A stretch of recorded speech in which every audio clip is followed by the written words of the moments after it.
whole other story. So anyway, why we do all this? Well, we want to see this paper, which is a ProTac. I want to see who the authors are. Okay, here we go. These are Michigan authors. They're epigenetic readers. That's what I remember.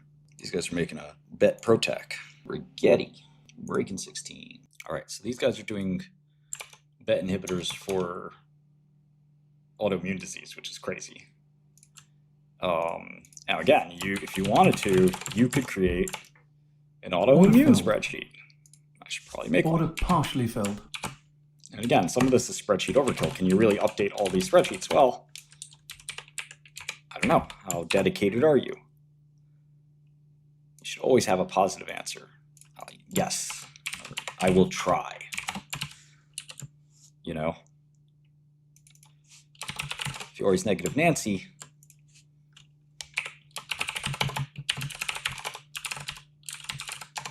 most important autoimmune drug ever is prednisone, right? Should be able to just do these off the top, right?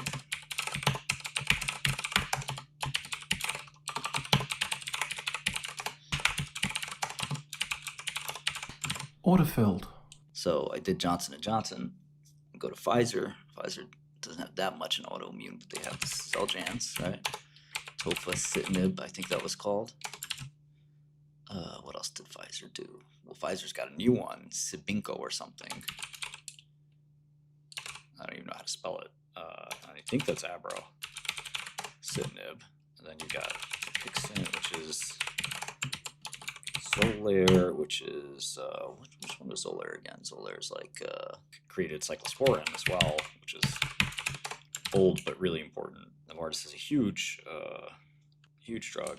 Is in the same class as Stelara. You have Rinvoq, and then you have the other big abbvie immunology drug. I'm trying to remember what it is. It's on commercials every day. Rinvoq is their JAK. Mechanisms here. Again, that's part of this P19 IL-21. Xolair. What is Xolair? I was going to say it's eculizumab, but it's not. But eculizumab is Soliris. It's not really autoimmune if you count the complement system and the immune system, which most people do. 𝗬𝗎𝗓 is another one. They have a whole bunch of drugs, right? They have Taltz, a couple more that are like really brand new that are not from my era. How about Bristol Myers? Bristol Myers is 𝗬𝗏𝗳𝗊𝒏𝒂. Who else? Amgen bought Otezla, which is like Primolast. Does GSK have any? I mean, GSK, you count the asthma drugs. I would put those in like respiratory instead, though. How about Takeda's big drug? What's Takeda's huge drug for colitis? Huge drug. It's their biggest drug. VLA4, if I'm not mistaken. Speaking of which, we can put Tysabri down. Takeda. I have to look at Takeda more. I remember when the drug was in development, phase 3. What's going on with my stocks? I might have to give up on the Takeda one. I always forget it too. Any other autoimmune drugs? I mean, I sort of want to count Biogen's drugs. I want to count the other Novartis. And then I guess the other Roche CD20s.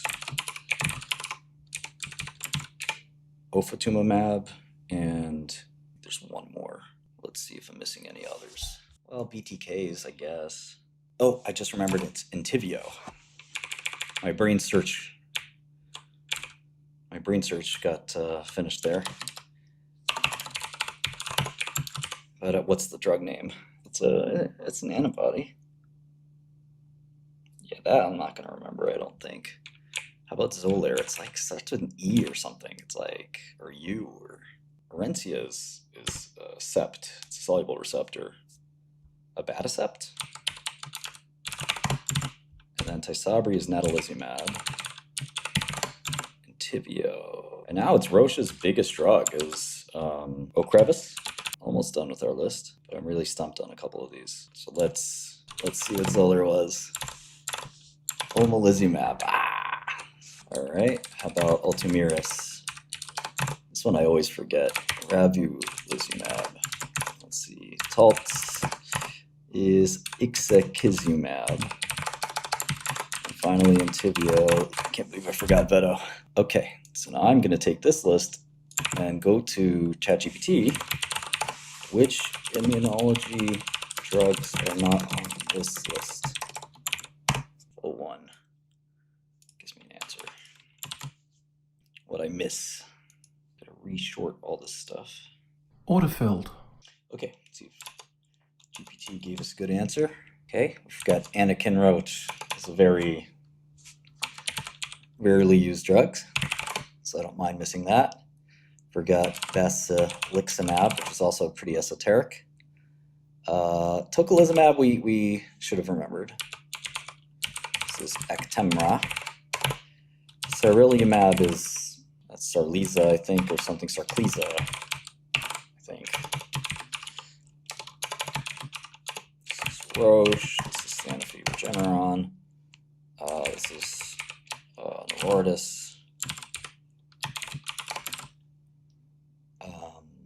𝗠𝗏𝗪𝗘𝗀. Okay. Ooh, this is that big drug I forgot. This is the biggest drug I forgot, which I should not have forgotten. This is that big Novartis drug. Cosentyx.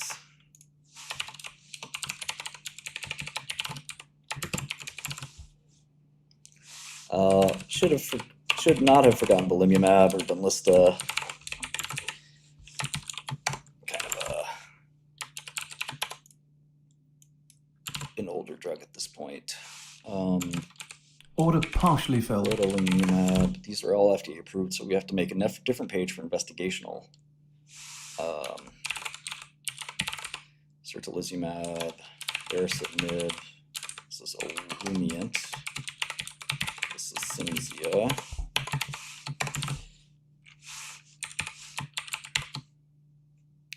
Filgotinib is not approved in the US as far as I remember.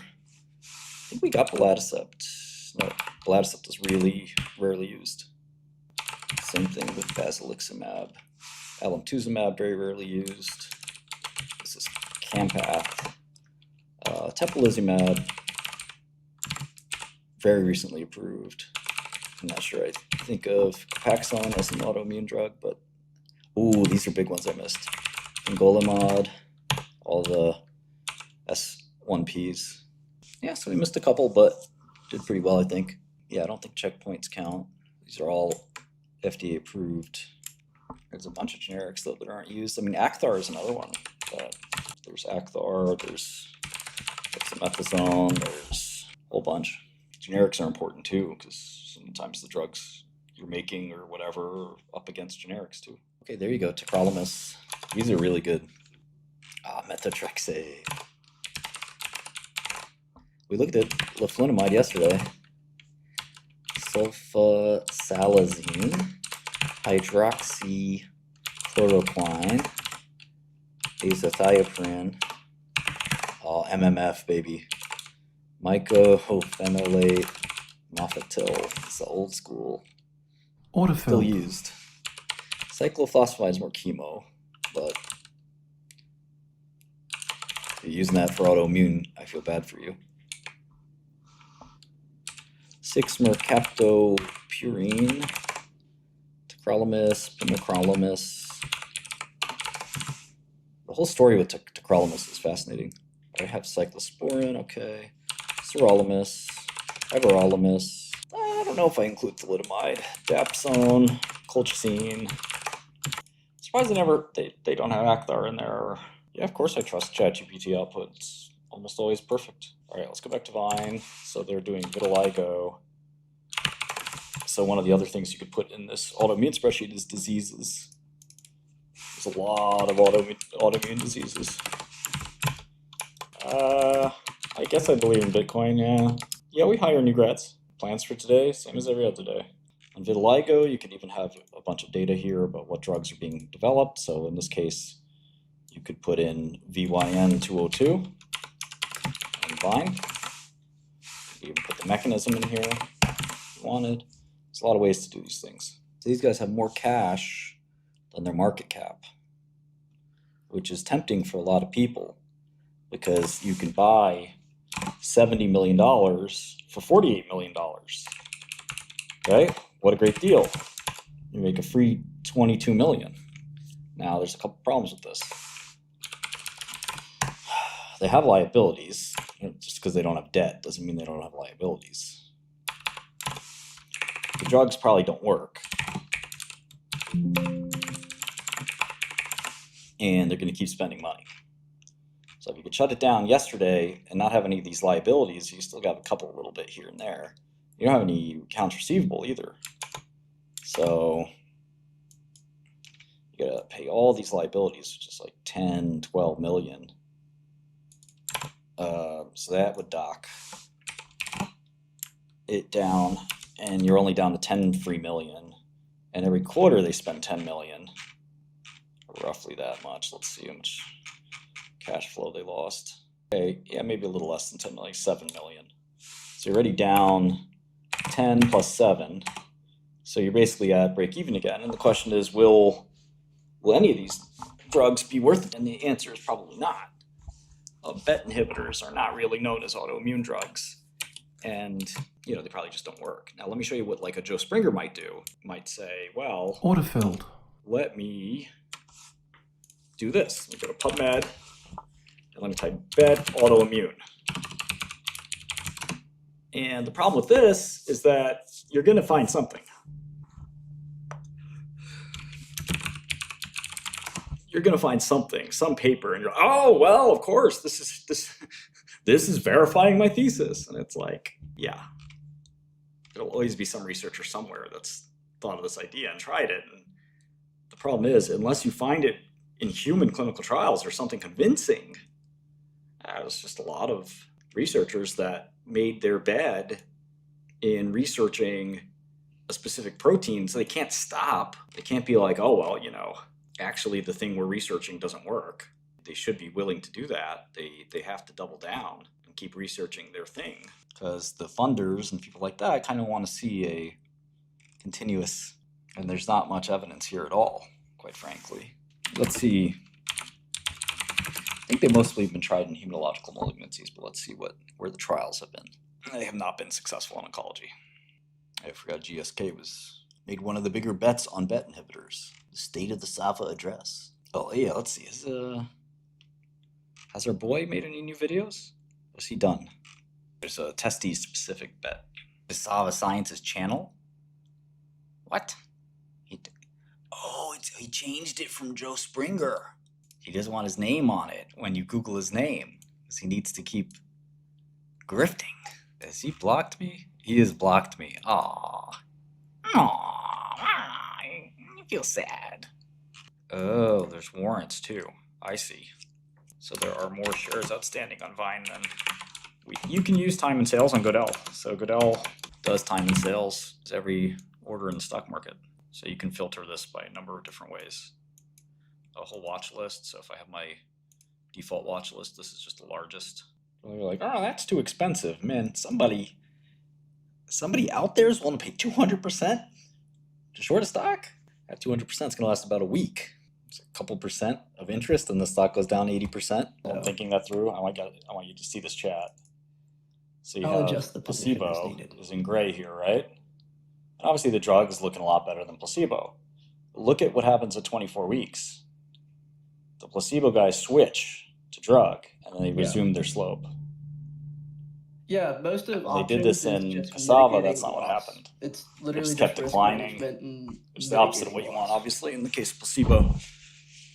So they had to contrive this idea of like, oh, well, this is happening because there's a follow-through effect. Yeah, it's just, do you guys remember that? That was it's so important cringe. to learn. Oh, no, here's okay. Phew. For oral, both these had the same results. Not very good. Australasia and Asia, like ETF. I need to make it a topical. Tried some Chinese names. It's just simpler.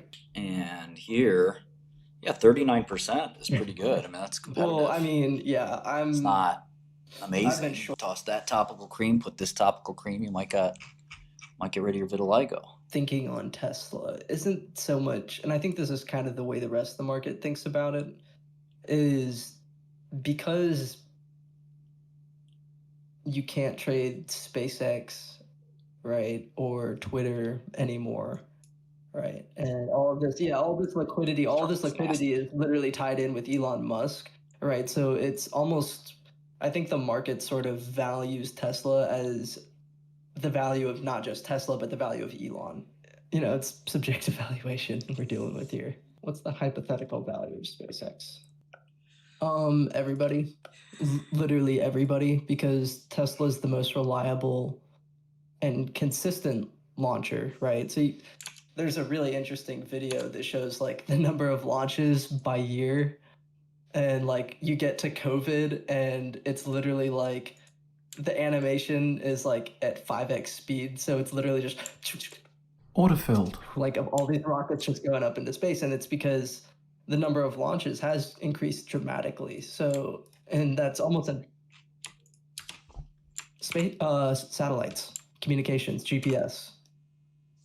So yeah, because and then you have defense. So you have defense, telecommunications, which are massive industries, and then you have obviously space exploration, which is subsidized by governments around the world, right? And isn't SpaceX doing stuff with like the ISS now as well? So like, if you think SpaceX, is worth 𝗕𝗢𝗙𝗪𝗏. 350 now, and it's going to be worth near $1 trillion 10 years from now, and you can't directly buy shares of SpaceX, the next best thing you can do is buy some Tesla. Yeah, but my point is it's on the my point is that it's on the margin. It would be like GE and GEV. I think that would be maybe a better if Tesla needed liquidity, like Elon could take cash from SpaceX and essentially move it over to Tesla. You see, that's where you're wrong, dude. Like I'm talking about his personal liquidity. Biden was all buddy-buddy with the unions, and the unions are all buddy-buddy with GE, Ford, and the rest of them. So now they're all getting screwed. Yeah, exactly. Jokes on them, you all get nothing. 𝗠𝗏𝗘𝗢. Well, I mean, like, how do you justify 1.3 trillion market cap? Like, that's where I'm just like, maybe I am reaching for straws over here. 𝗠𝗏𝗘𝗢. Yeah, you know what? I bet the biggest owner of puts right now, or of short positions on Tesla, is probably Elon, because he can just write synthetics all day long against all his stock. And he doesn't have to report it, like, because it's an option. Yeah, I think he like. Yeah, he personally, but his investment team certainly does, and his financial managers are certainly doing that. Oh yeah, you're saying he's a baggie? Elon's his biggest baggie? Well, okay, he's not. 𝗠𝗏𝗘𝗢. He's buying insurance on his shares, is what he's doing. But yes, it's also shorting. That's also shorting, so he's taking a loss on that, right? You have to disclose it. Options? I thought you didn't have to disclose options. You have to disclose it. It shows up on the balance sheet, I think, or in the income statement. It's a warrant, probably. Oh, you're talking about the company doing it. Individually, you have to disclose it. The company, I think it's a materiality question. If it's a material amount, they would have to disclose it. But Dell used to do this, actually. Dell used to sell puts 𝗠𝗏𝗙𝗪𝗏. In the open market. That's where I heard this from, was because my dad told me about this. Like, that was something a lot of people used to do back in the day. Was if you had a lot of shares, you would just sell synthetics. It's basically a synthetic buyback. I pretended I was a margin call customer service. We're sick and tired of these shorts taking our money. We're sick and tired of these market makers. We're sick and tired of you, Ken Griffin. 𝗠𝗏𝗙𝗪𝗏. You're making too much money. Us baggies want some too. 𝗠𝗏𝗘𝗢. But that's not a way to make money. That's a way to lose money. It's the only thing we know how to do. All right? We don't know the difference. Good company, bad company, it's all the same to us. We're baggies. 𝗠𝗏𝗙𝗪𝗏. Don't you know anything about our kind? No, I don't. 𝗠𝗏𝗙𝗪𝗏. Now remember, I love this space. I love computing. I love quantum mechanics. My whole intro is a big thing on quantum mechanics. 𝗠𝗏𝗙𝗪𝗏. I love the idea of using the universe to make computations. It's one of the coolest ideas ever. The problem is, IonQ isn't worth $10 billion. And Rigetti isn't worth $4 billion. They're not worth half that. They're not worth a quarter of that. Order filled. So I can Order respect and love the partially filled. technology while also getting your paper. Your Order baggies. filled. Give me that paper. This is the structure of the machine. These are all the qubits. So make a circuit from here. Here's how many jobs it's done, I think. Right? Look at the frequency. It's funny. It's like you can't get any faster than the damn machines we have now, 4 gigahertz. Read through time. 2 jobs, one pending. 9 total pending Order jobs. filled. Am I in second place? Let's go. We got our foot on their neck. I'm actually short more Rigetti than I was short at the peak. This is my biggest position ever in Rigetti. IonQ, I'm short 85,000 shares. I was short 100,000 shares. I'm going to work Order my way back partially up to filled. 100. Barely even gone in. Remember this head fake? 12 to 6. Ooh, back to 18. Now we've gone from 18 to 15, and it feels like that's even something, but it's not. Well, yeah, hello, it's the margin department. I just need a couple more hours, all right? Let me hold this position a couple more hours. And they can't even get their front end for this quantum computer working. Jake, baby, it's Shkreli. You know me. All right, Shkreli, I'm adding you 2 hours. Do what you gotta do. I think the hedge funds wake up in January and there's a $10 billion company with no revenue? What? Back from Boca. It's when Kenny G and Stevie, they're calling their guys. They're saying, Shkreli's saying this IonQ is going to 10. Find out what this is all about. Couple hours later, Steve, he's right. Again. Why don't you tell me about this first? I mean, this is an easy short. Just a question of when do you get paid? If you can see the vision. Yeah, by the time it's February, the entire Greenwich community will be short. There's no good way to model Rigetti. It's kind of like it's a biotech company, but even harder to model. Yeah, they look like they're breaking down now. I agree. Do you want to be a baggie forever and ever? So this is like AWS for quantum. Just IBM though. I think you can use other people's. Maybe not. Yeah, they're all IBMs. But I want to try the Heron. Heron R2. Look at that. IBM Marrakesh. This is the elite. 156 qubits. $48 a minute. 96 a minute. Rigetti. No, it's either Rigetti or IonQ. You got to rent a whole hour for 7 Gs. Again, not bad if you want to do some real research. Yeah, Darren, we just don't know, man. I don't see the same fervor of a GameStop or an AMC, even though the price has had that same fervor. You don't hear like all randos talking about quantum computing. So I think you're going to see a faster drop than those other bubbles. I mean, GameStop bubble is still alive. It's somewhere in between niche. I mean, anything can become a religion if GameStop became a religion, right?